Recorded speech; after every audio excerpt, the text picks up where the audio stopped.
Hello friends, welcome back to my channel. I am so happy you're here. A friend of mine's birthday is coming up and she just got into reading within this last year, but especially the last couple of months. So in this video, I've picked out 3 books to gift her, 2 of which I've rated 5 stars. So I'm going to be rereading these and annotating these, giving highlights and notes and doodles and all of that. And this one I'm going to leave blank, but I know that she's been really wanting to read it. And yeah, you're just kind of along for the ride as I reread these, make notes, customize it, and assemble her gift at the end of this video. I will be starting off with Under the Whispering Door by TJ Klune. This book permanently changed something in me. To briefly summarize, this book is about a 9-to-5 job-focused stick in the mud named Wallace who one day just drops dead. After he dies, he is brought to a tea shop which serves as a sort of limbo in between life and death. This is where dead people are brought to come to terms with the fact that they've died before passing over officially into the afterlife. And the owner of the tea shop, Hugo, along with his grandfather, are there to help him come to terms with that before moving over. But when Wallace gets there and he starts thinking about his life, trying to accept his death, he realizes that while he was alive, he wasn't truly living. And so he makes it his mission to essentially live a lifetime in the few days he's given and make up for all the time that he wasted and the things he took for granted. This is one of my favorite books of all time. It does have a lot of heavy themes of grief and death, obviously because of the content matter in this book, but I think they are handled so beautifully. Like I said, this permanently changed something in me. I don't think I've gone more than maybe a week without thinking of this. I'm finally gonna reread it, and I am just so excited to dive back into this world.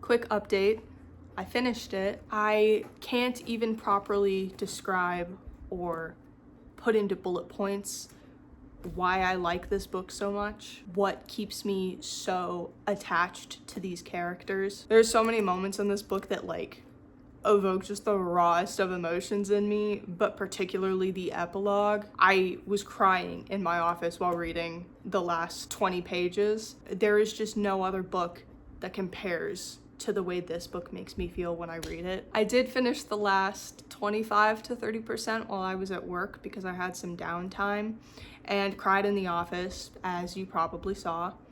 And so I haven't finished like putting all of my notes and things into it. I'm about to do that right now, and then I'll do a little flip through for you. But it was just so good. It's still a 5 out of 5, even 2 years after I read it originally. It is just so good. Obviously, this handles a lot of dark topics, particularly around grief and suicide and all of the emotions and feelings that come along with that. So I understand that that's triggering for a lot of people. But if you are able to get through that kind of content, this book is just, it can't be missed. It's so good. I love it so much.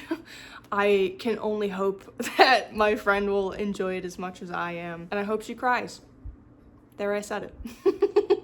Anyway, I'm going to spend the next hour probably filling in all of the notes, making my little marks on the edges of the pages. I don't think I explained to you how I annotate. I'll get to it in a second, but I'm gonna go ahead and do that, and then I'll do a little flip through for you, and we'll move on to the next one. Okay, quick update. It's the next morning. I don't know who I was, thinking I could get it done in an hour. So I worked on Under the Whispering Door, the physical annotations, for about an hour, and then a friend and I already had plans, so we went out and played billiards for a few hours. I didn't get home till like 9:30, and I was up at 3:30 that morning. So I just immediately passed out. It is now Thursday morning. It is 6:08 a.m. and I'm about to leave for work, and then I will not be home till probably 7 p.m. because I have an event after work. So it's going to be another late night, but I am determined to finish the physical annotations for Under the Whispering Door tonight. I also will probably have more free time during my work hours today, and if so, then I'm going to start Taken to Viraxia, which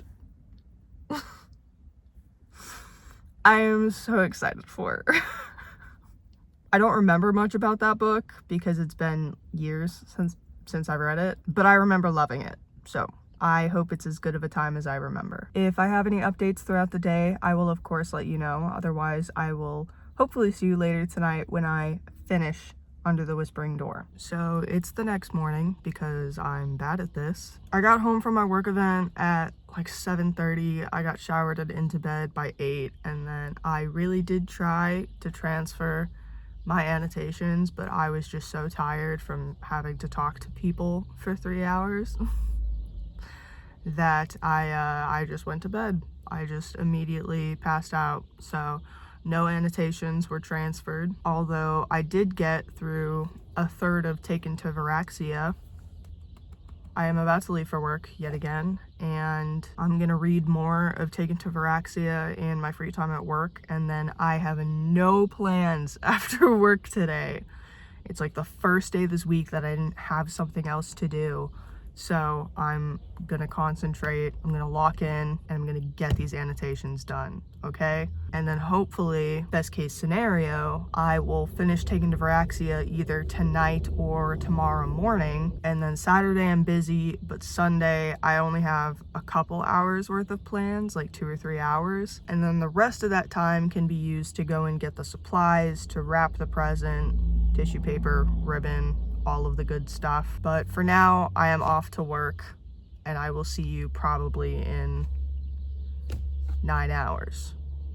I'm having a day. I just finished rereading Taken to Viraxia, and I don't think I ever even explained what this is about. There is a human colony on a moon somewhere in the galaxy, and every rotation, which I think is the equivalent of about 3 human years, every rotation, a group of aliens would show up on their moon planet, and they would perform in something called the Hunt, which is essentially where they would pick a bunch of the human females, set them free in the moon planet's wilderness, hunt them down, and then rape them. Our story starts where we're following one of the human-alien hybrids, one of the only ones to have survived birth, and she is 1 year away from being eligible from the hunt when the king of the aliens randomly shows up when he never has before. He is under the impression that the hunt is part of the human tradition and done voluntarily, and doesn't realize this entire thing was organized by his species, like the other aliens in his fleet. So when he comes to this planet to investigate why they come here every year, this like desolate nothing kind of moon planet, he sees our main character, the hybrid, and essentially forms a bond, like a soulmate bond with her, but the creatures that live on this moon planet, the humans and the couple of hybrids, are so insignificant that they're not even registered as like existing in the alien like body government, so they don't have an education. And so he shows up and he's like, hey, you're my soulmate, and she's got no understanding of what he's saying, literally or in general. She can't understand his language, and even if she could, she wouldn't understand what the bond is. And according to the hunt traditions, she's technically not of age. She is 1 more year before she's eligible to be hunted, mated, etc. And the king, thinking this is a human tradition that he needs to honor in order to win her over, he says, okay, I'll leave you alone for this year, but next year when you're eligible, I'll be back to participate. And so 1 year later, he comes back and she decides to try and run away and hide and hope that he forgets about her, not understanding the depth of their bond. And she gets herself into some trouble. He has to rescue her, and then, you know, the rest of the story happens. I still liked this. I will say this dragged for a little bit. I read this twice in 2022, and I gave it 5 stars both times. So I'm not sure if reading it 3 years later, it's just not the same to me, or if it's because I just finished reading 2 5-star books, and like to go from reading 2 TJ Klune emotional masterpieces to an alien romance, maybe I was setting myself up for failure. Either way, I still liked it. If I were to change my rating, I would only change it from a 5 to a 4-star, but I still think it's pretty good. And in terms of all of the alien romances I've read, which I think I've read like 70, like this is one of the better series. And I think for anyone wanting to delve into alien, monster, smut, romances, whatever, for the first time, like my friend, this is a pretty good place to start. That being said, I have now finished both of my rereads. So in theory, all that's left to do is transfer all of the digital annotations to the physical copies. So I'm gonna spend the better part of the next 4 hours doing that. And if it doesn't take me that much time, then I might venture outside of my little apartment to go and get the final supplies so that I can go ahead and wrap everything up by the end of this weekend. And real quick, I don't think I ever explained how I'm doing these annotations. There's not really any rhyme or reason. I know a bunch of people like to do like the little plastic tabs for like character development and plot points and this, that, and the other, and I don't really enjoy doing that. My only tools of choice are like this black Bic pen, and then I have a pack of Crayola markers, so I just picked one that I thought went with the cover, and I use the black pen to make like little comments like LOL and like I can't believe he did that and whatever. And then I use the colored marker for things that stand out to me, significant moments, passages I want to come back to, etc., etc. And then when I have a moment that like means enough that I mark it with the blue marker, I will also mark the edge of the page with the blue marker. And so by the end, when you look at, does this part of the book have a name? If it does, I don't know it, but when you look at it from this angle, you'll be able to see all of like the blue lines, which I just think is a really cool effect. And that way, if you need to shove your books like up against the edge of a wall or your bookshelf or whatever, you won't be like folding any plastic tabs that are sticking out. So that's just my preferred method. Everyone has their own, but that's the method I'll be using for these. So back to it.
Excuse the lighting. I have officially finished both books. I don't know if you can see all the different colored pages, colored annotations, but they are officially finished. I finished a little earlier than expected, so I still have 1 to 2 hours before all the stores close.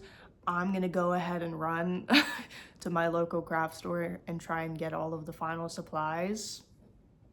Dare I say maybe finish wrapping the whole thing tonight?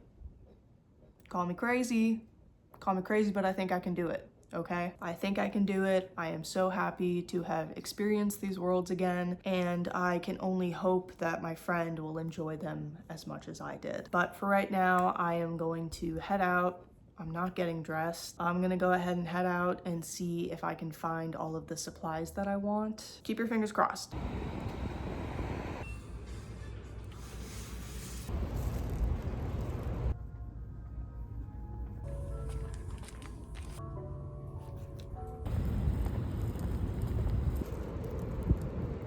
We're gonna consider this a successful trip, my friends. I got the yellow wrapping paper from Office Depot, and then I went to Hobby Lobby. The only thing Hobby Lobby didn't have is I wanted a very specific ribbon trim, and they were completely out of it. So I got 2 different types of ribbon, and we're just gonna hope for the best. All in all, though, we're gonna consider it a successful trip, okay? So it's 7:30. I'm gonna go home. Actually, I'm gonna stop at a gas station and get some energy drinks, and then I'm gonna go home.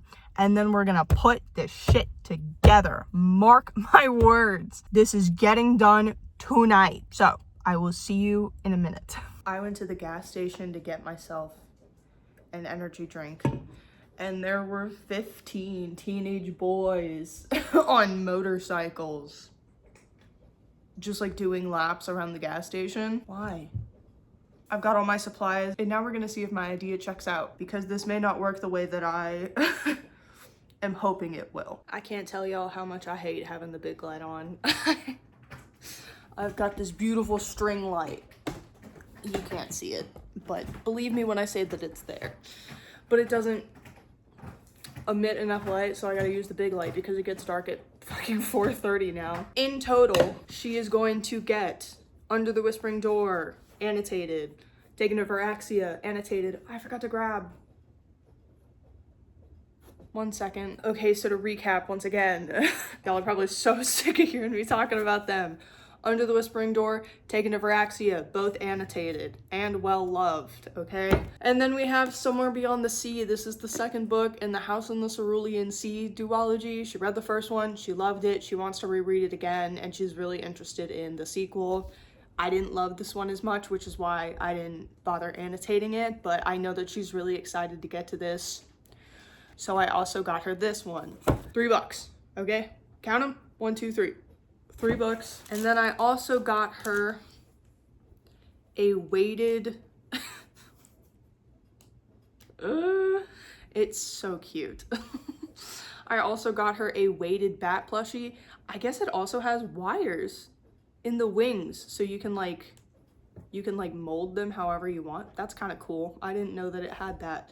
But I got her a weighted plushie because she likes to sleep with like heavy things on her to help keep her grounded while she sleeps. And she talked about this specific one a couple months ago, so I bookmarked it on my Amazon page afterwards and got it for her. And then last but not least, also, I am incapable of opening things. It's not the box's fault, it's mine. But remember to cut towards yourself.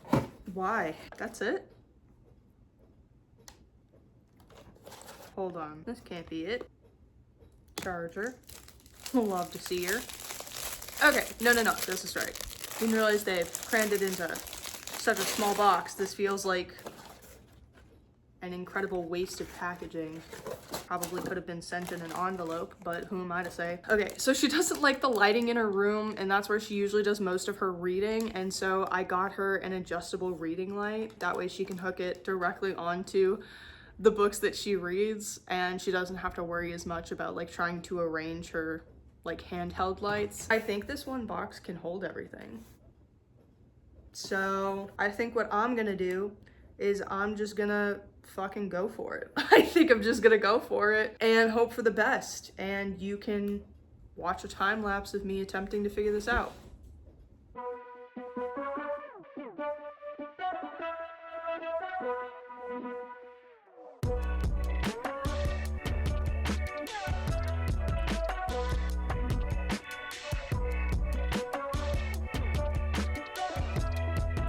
Not too bad. I've never been good at wrapping gifts. It requires a certain level of patience that I just do not have, but I think this turned out pretty good. So I think the next step is ribbon.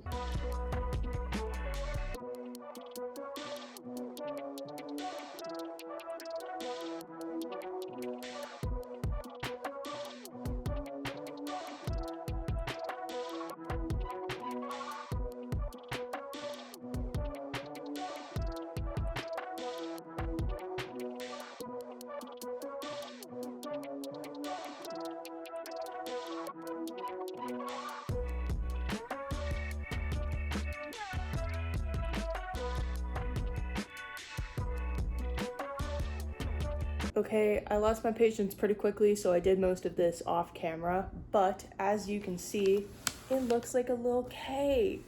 Yellow is one of her favorite colors, so I did the wrapping paper in yellow. I ended up using one of the types of ribbon for like the frosting around the edges, and then I used that second type of ribbon as these little puff balls.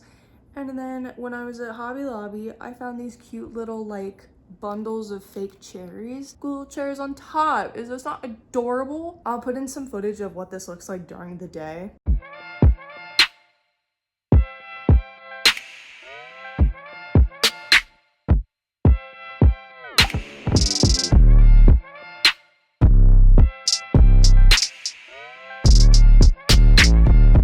This took me like 3 hours.